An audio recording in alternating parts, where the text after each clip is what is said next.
Comme tout le monde ici, j'ai décidé de m'entraîner devant mon miroir dans mon salon. Et voilà mon sujet de thèse, donc la place du cheval en Bretagne et à Rennes à l'époque moderne. C'est quoi? Décidément, ma fille s'intéresse à tout. Eh bien, l'époque moderne, c'était il y a très longtemps, contrairement à ce que son nom indique, entre le Moyen-Âge et la Révolution.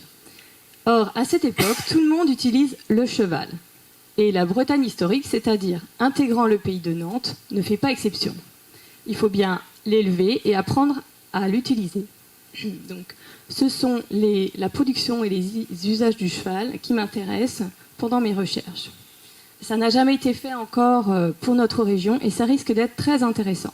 Car en effet, la Bretagne est une région naisseuse, c'est-à-dire qu'elle fait naître chaque année un grand nombre de poulains. Mais les éleveurs s'en séparent rapidement. Pourquoi? Parce qu'en fait, l'élevage n'est pas l'activité principale, mais un revenu complémentaire.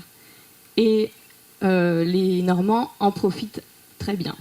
Finalement, l'instillation et l'instauration de haras royaux ne change rien à cet état de fait, car les États de Bretagne, assemblées très protectrices des particularismes locaux, s'accaparent le pouvoir politique en confisquant la gestion financière sur les haras.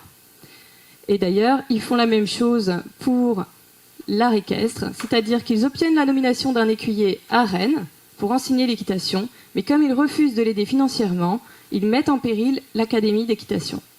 De même, lorsqu'ils nomment des vétérinaires en Bretagne, ils sont obligés de les payer. En effet, l'indépendance politique s'accompagne nécessairement d'une autonomie financière. Le roi, un petit peu susceptible, refuse de mettre la main à la poche s'il ne prend pas part aux décisions. Et le droit breton diffère aussi du droit français. C'est-à-dire que lorsqu'on attrape un célèbre voleur de bétail ligueur en Bretagne, au lieu de le condamner aux galères, on va le pendre haut et court. Toute son escroquerie était pourtant très moderne, car il exploitait tout le réseau des routes bretonnes. En fait, il volait les chevaux à un endroit, les maquillait et les revendait plus loin. Les routes se sont énormément développées au XVIIIe siècle. Et finalement, en Bretagne, si on ne parle pas encore d'écotaxes ou de routes à péage, dès l'époque moderne, les routes font exception.